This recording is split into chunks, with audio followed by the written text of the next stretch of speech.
To my right here, Katherine Allen, who manages trade marketing for Foot Locker Inc. and the fashion specialty channel in Adidas Canada. We have Janice here, Janice Tennant, CMO, Chief Marketing Officer of Merrell. We also have Portia Blunt, my good sis. Most of y'all know Portia, the Vice President of Apparel for Reebok. Yeah. Fan favorite. And Miss April Dinwoodie down at the end, the Diversity, Equity, Inclusion, and Belonging Lead at Steve Madden. So grateful for that work. And we're gonna have a kind of chill, candid conversation with you all. We've got 29 minutes, a reminder that when we're done, we have an intermission, and then we are gonna get right back to it. So to lighten it up, I'm gonna start with Portia with something really chill. What makes Black girls magic, Portia? Everything. Everything? I'm gonna just be honest. Everything. I mean, we're built to withstand everything that's thrown at us, you know? We don't often get the opportunity to revel in the glory of being a Black woman. So, you know, when we start with so much heavy stuff that's the struggle and, you know, the plight of being a Black woman, that manifests itself into being beautiful, you know? Diamonds are built out of pressure, and that's what we are, right? We are the pressure, Portia.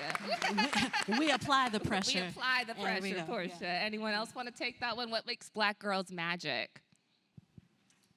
I think she nailed it. She nailed it. I really do. Thanks, girl. Thanks. Well, then we're going right to you, Janice, since you jumped up, right? The pathway to the C-suite can be overwhelming, challenging, and discouraging at times. So as strong leaders here who have found success time and time again, what do you wish somebody would have told you at the start of your journey? Oh my gosh, that's a heavy one. I think it boils down to a couple of things, and it's about the fact that we are resilient. And so I think there's probably three things that are coming to my mind as we talk about this. The first one is to share your voice, right? A lot of times, especially as Black women, our voices are not heard. Our experiences are discounted. And I wish, like, when I was, you know, that younger person, I told her, like, share your voice. That thought, the way you see the world can make a difference. It can change the energy in the room. Take the courage and share that voice. The second thing is early on in your career, you're so focused on titles and so forth, and titles change. And so what I would tell that younger self is take the time to chase and conquer experiences. They can't take that away from you. And what I mean by that is go into a place, and when you get in there, look at all the opportunities that are out there. Go after them, capture them, record them in that memory of yours, and take that to your next place. And then the last thing I would say is step into the discomfort, right? I'm an introvert. I have a horrible fear of public speaking. But those times I stepped into the discomfort, that's when the unlocks came. And so those would probably be the three things. Ooh, I love that. No, I think definitely you got to get comfortable being uncomfortable, for sure. Like, and I loved what you said there about, you know, living through each experience and not kind of, I think, especially in my 20s, I wanted everything right now. Right, and I thought, like, why am I not the creative director? Like, you know, I was like, I got the sauce, you know, like that was, but I'm so glad that I went through everything I went through along that 15, 20 years, because it teaches you, and you got to know how to do every role in the room so that you can effectively lead every role in the room. Something to just kind of add to that, and I think it's really important for us to think about and always remember, you're going to chase the titles, but be careful what you chase. Because a lot comes with those bigger titles, and you may find yourself further away from what you love in terms of the passion, in terms of the creative. As you start to, you know, go up that ladder, you're further and further away from it, and it's harder to find yourself that balance to you know, get to what's pure to you. So I would say as you're chasing those titles, stop, pause, and think about chasing impact. So when you're sitting in a seat where your voice can be heard, think about the impact that you're gonna have in that moment for a project, for your company, for yourself. So impact is something you really gotta lean into, and you don't often think about it until you reflect on it, but think about that in terms of, as I'm chasing that director role, I'm chasing that senior design role, you may not get it, but the impact you impart in your role, in that job, on your team, that is going to get you where you need to go, and that's gonna be 1,000 times more important. I would add one more thing is managing expectations, especially in majority white-led spaces. And just as we ask, white leadership and people who are in positions of power to put themselves in uncomfortable situations and practice, we have to practice being in those white spaces too, and understanding that audience and how we will be received in those spaces. And I sort of had an easier path to that. I was raised in a white family, so I know how white people move, even when they love you, right? So Important. right. No, even when they love you, like they don't always have an incentive, to do that stretching and that growing work. And so just as we're asking folks to be uncomfortable on our behalf, for our own protection and advancement and self-care, we have to know how to move in those spaces, because they are those spaces now. And there is a trajectory, but it's still gonna be that way for a good long while. Ooh, that is so important. I'm actually going right back to you for this one, because I think no one else is probably better equipped to jump this question off but Black women. And there's so many of us here. I think we would consider ourselves, and many people would consider us, the archetype when it comes to street fashion. It's why the girls want to be in design. It's why the girls want to tell stories. It's why the girls have influencer dreams. But outside of design, that's really where I found my career. I know a couple of us here work outside of design, and I think there's such a need for Black women in every factor of the business. So where do you see the most opportunity for Black women in our industry? Well, I think about impact, right, and influence.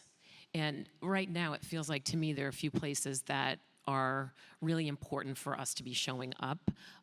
If you have a retail operation, I think head of retail, because retail tends to be so much more diverse than corporate spaces. So I feel like if you are, director of stores or leaders in that space, they ought to be persons of color, ought to be women of color. Often we're overrepresented in the retail space. And so I think that's a space for sure. There's opportunity there, and there ought to be more of us in those positions. I like HR as a place, talking with the SEED folks, seeing that came out of HR. You can impact policy. You can put into practice all the things people want to do. When you're thinking about real diversity, just not just recruitment but retention. And I think the last place I'd like to see us is legal. Right, because we have our associate counsel here from Steve Madden, and being in that space, because there's so much of impact, and people really need that part of the business, and there's impact there. So I feel like those places are really important. And getting there is just about presenting yourself. I feel like as much as companies are saying that they are recruiting, and there's a lot of movement, no doubt. I mean, I think there is some effort, but we're still not seeing enough diverse candidates in the pipeline. So you have to present yourself, and you have to present yourself multiple times. And I think the last thing is always, in any of these spaces, especially if you are representing a minority group as a woman, take care of yourself. Just be fiercely dedicated to unapologetically taking care when you need it, and taking those breaks, and being in service of yourself and your health. Love that. Thank you. Any other ladies want to jump? She killed that one. Just, I'm a creative, so we need the functional roles for sure.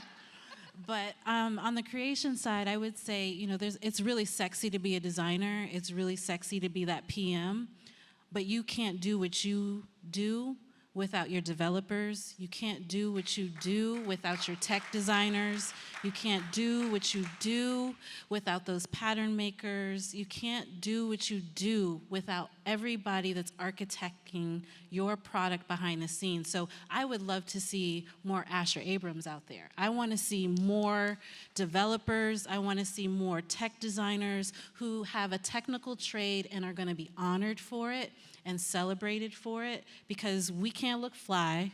You can't be fly with your hype beast shoes without those people that are day to day talking to those factories, making your vision come to life. So I want to see more of that, and this is why being here, having PLC in real life is so powerful, because it's not an easy journey. You know, I went to Virginia Tech, go Hokies. What? So I came out of college with a very technical background. So I didn't get that FIT Parsons, real sexy Penn Soul education, but I got an education to know how to grade a pattern. I know what the technical terms are for textiles, so therefore those things translate to be very meaningful, and we don't put it up on a pedestal the way we should, because you can't have product without those background heroes on your teams.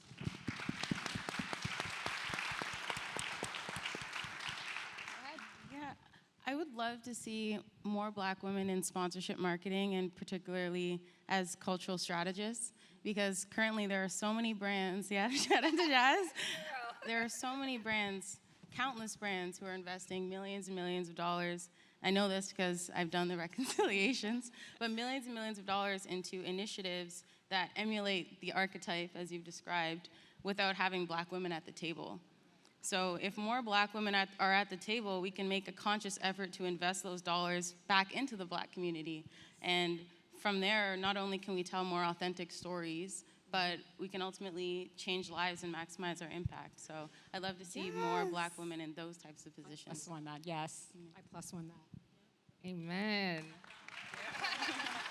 And we all know I'm passionate about the strategy, so we'd love to see that for sure. I think like people want to design the experience, but they don't know like what's happening before designing the experience. And it's like that's where all the cool stuff is happening, and that's where the impact is being made. To your point, the change, like the systemic change, can actually take place. So, thank you. We're gonna stay on storytelling a little bit. I want to go back to you, Portia, who definitely works heavy, and as you said, you're the creative on the stage, letting us know. But I think for decades we've seen ourselves be excluded from stories, but in the last few years, there's been an intentional, heavy effort to make sure that Black women are not only in front of the camera, but behind the camera as well.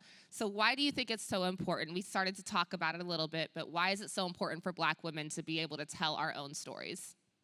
Because we live the details, right? So if we're going to tell a story that is intended to land with a Black female as a consumer, and you don't have us behind the scenes that is really kind of crafting that narrative and is going to put the bamboo earrings on because it will enhance the story. You know, Joe, who may not know that, won't even think to have sourced those items to be a part of the creative activation or for the shoot. So it's about those details. We live and breathe a different reality. We see things and we're sitting in a different position, and so we're coming from a different space. And so although it may seem very black and white, 1 + 1 = 2, when we all get together, 1 + 1 can easily equal 3. So when you bring us behind the scenes, that's coming to life, and it's really fluid, and it's organic, and it doesn't feel forced. And that's what you're starting to see, right? Like they know what the trigger buttons are, that we're gonna get really loud if we aren't seeing ourselves on screen. That's great, check that box. But there are 3 other boxes that need to be checked, right? Who is the creative director? Who is the art director? Who is the marketing lead, right? And if those boxes weren't checked and they don't look like this, then we still have more work to do. And I can safely say we still have work to do, right?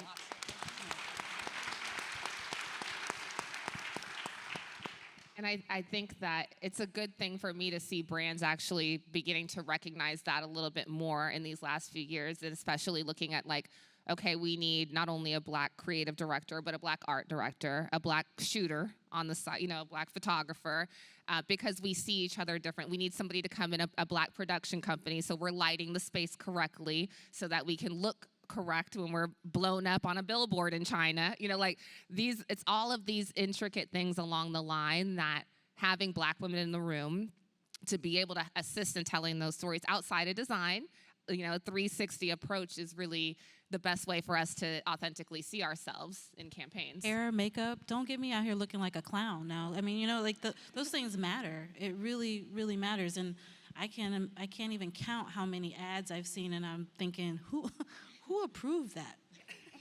Like, she didn't even think that she needed to run a comb through that hair, and not your comb, but my comb, right? Those things, and it matters. Those details matter. Amen. And we kind of talked a little bit about seeing ourselves, but I want to talk a little bit when we don't see ourselves and touch on networking for a bit, especially the ladies before us. There was a question like, what do you suggest I should do? And the first answer is networking. We're always talking about networking, but it can be difficult when the room doesn't look like this and when you're the only person that looks like you in the room. So I want to go to Katherine. What tips do you have for the young Black women that are here today, so they can break the ice and get to the bag? Great question. Jazz, I'll answer this with a quick short story. So I used to hate networking. I still kind of do. I consider myself a bit of an introvert. Again, it's obviously a lot easier when you're in a room with people that look like you, but many times that's not the case. So one time, many years, maybe 3-4 years ago, there was a panel going on in Toronto, and it was at a local sneaker shop. It was hosted by Dion, Director of Partnerships for Pencil. Shout out to Dion. And I really wanted to go, but no one would go with me. And I was like, well, I obviously can't go by myself. And then 15 minutes before it started, I was like, you know what? I want to make myself feel uncomfortable. I want to step out of my comfort zone. So I'm just going to go by myself. I went, and I'm so glad I did, because I ended up connecting with Dion, who put me on with an organization called Yellow Brick, who gave me a platform to host my first webinar. There, again, an opportunity to step out of my comfort zone, do something that was uncomfortable for me. And my first webinar had 300 people join, many of whom are in the audience right now. So I can really trickle that down to me going to that first event and putting myself out there. So in terms of advice, 3 things come to mind. Firstly, find events and opportunities that really speak to your interests, because it is so much easier to spark up a conversation with people when you have shared passion points. Second, if you look around the room and no one looks like you, just remember that in a sea of sameness, what makes you different truly makes you stand out and brings value. That's your value add in that room. If you're a unicorn in that room, it makes you special, and it brings something that nobody else can. And lastly, I'd say go in with the objective to just make one meaningful connection. Take the pressure off yourself to really work the room and do the most, because one meaningful connection can really change the trajectory of your career, just like the one connection I made with Dion at that first event. So that's what I would say. Thank you. And I think there are a lot of connections to be made here. I think Portia and I met at the forum a few years ago, and those one connection can change the trajectory of your career, the trajectory of your relationships with people.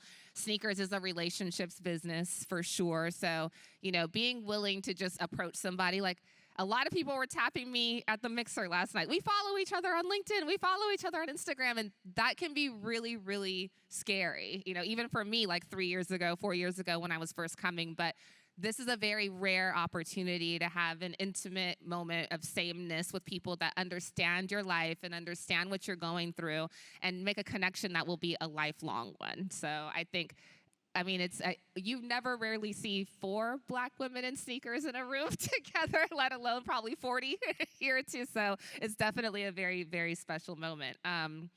We have 10 minutes left, so I have a couple more questions. I want to go to you, Janice, with this one. Dr. Dwayne has taught us that bringing each other along, something we're kind of talking about now, networking and getting to know each other, but bringing each other along the journey is the only way for us to push forward as a people. And so I would love to know how you ladies, starting with you, Janice, are bringing other Black women along on your journey, and what do you hope to achieve by doing that?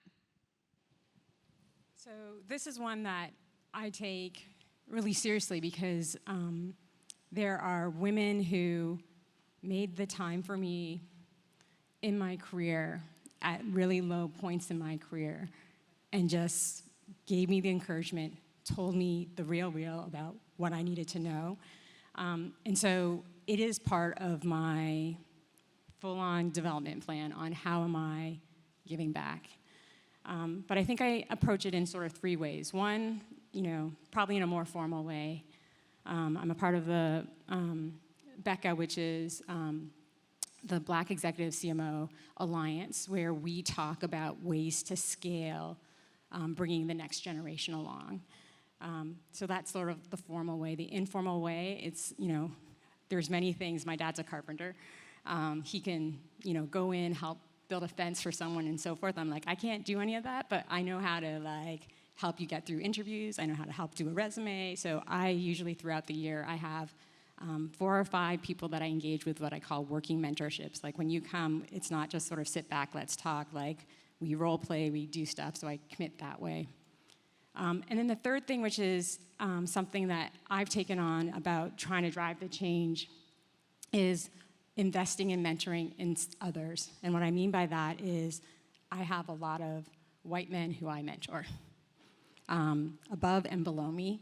And the hope is that them having experience and exposure to someone like me will mean that when they are in the middle of a performance review with someone like me, they have a little bit more empathy towards that person and ask different questions towards that person. And so part of that for myself is about driving the change when I can't be in the room, when I can't be there.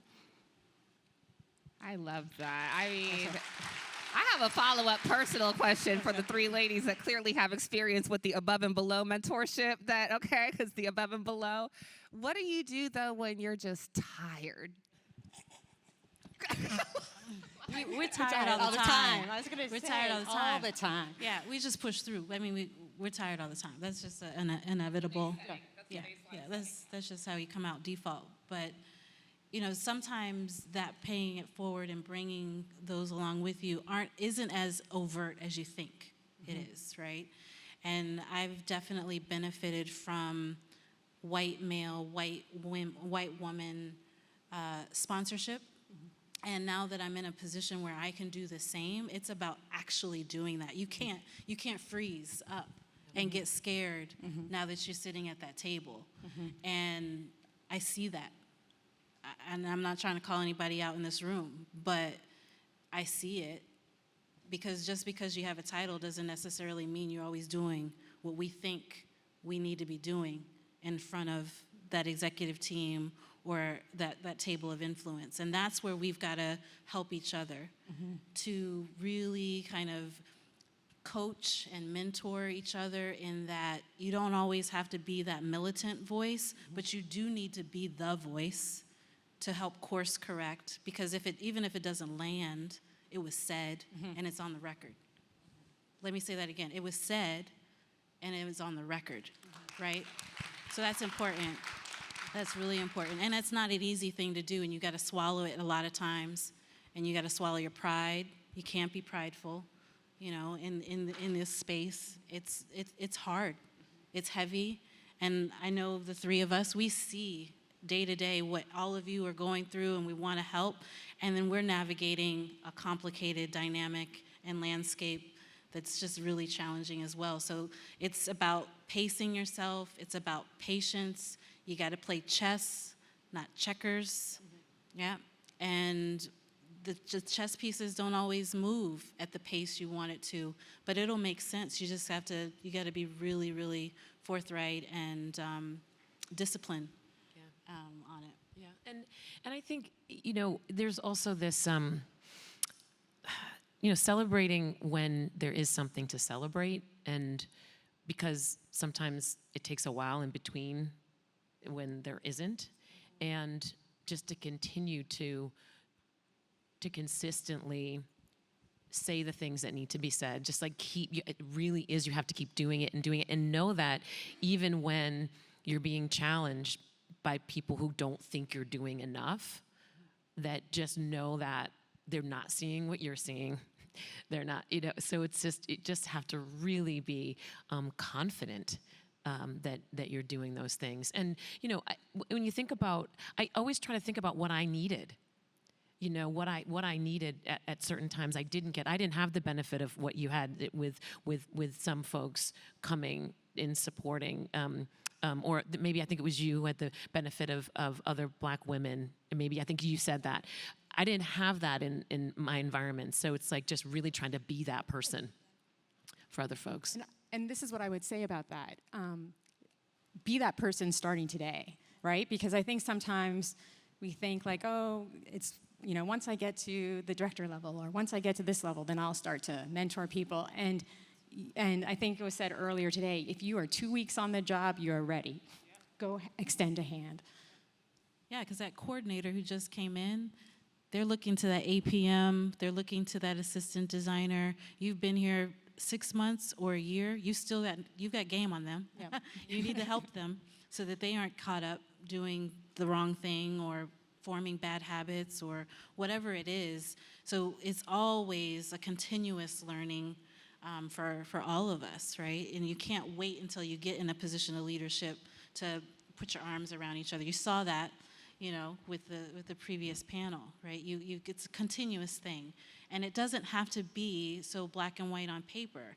That bringing it forward can easily be a positive nod or comment in a conversation your peer isn't in, but you're sitting with their boss and they're saying something. If you co-sign on it, that could be detrimental to them. But instead, what do you need to do? Intestinal fortitude needs to rise, and you say, no, actually, they work hard. I've seen it. They battle with that factory, or they are really on it.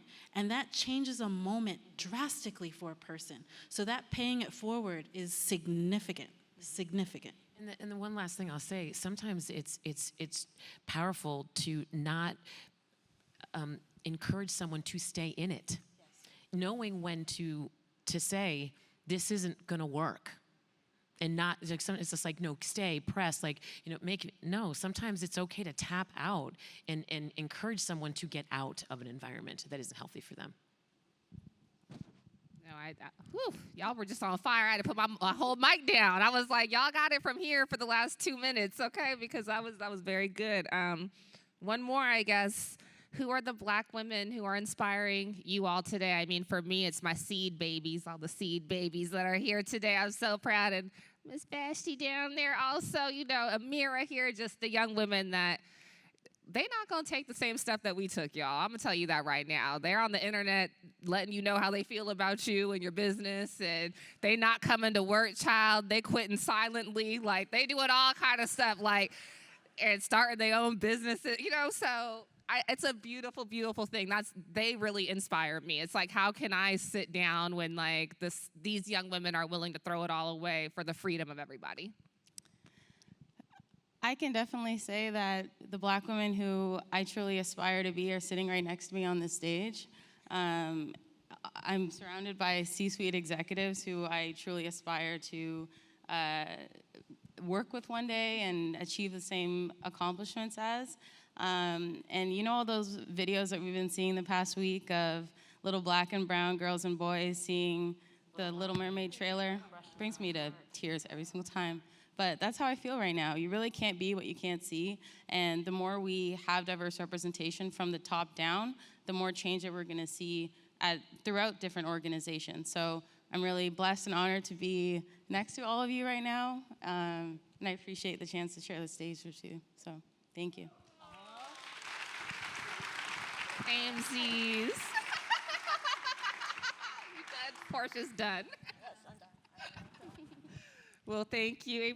Any last words from the ladies before we close it out and send these good people to an intermission? Thank Talk you, to guys. people. Talk to people. Go up to someone today that you haven't, or that you were a little bit timid doing. Definitely do that. You know, Dwayne is serious, and when he says that, talk to people. This is a blessing, and this is a gift that you have being here. So definitely do that today. That's what I'd say. Yes, and I know we didn't have a Q&A in our session, but if you tweet or post with the BFF Homecoming hashtag, then these ladies all have been willing and open on LinkedIn. If you want to find us on LinkedIn, I'm sure people will be willing to connect with you, but send your questions, and we could get them answered to pull up on us throughout the day. We have a 15-minute intermission, and then we will be back in here. I want to thank April and Portia, Janice and Katherine for this amazing, amazing panel for the L word, and we will see you later this afternoon. Thank you.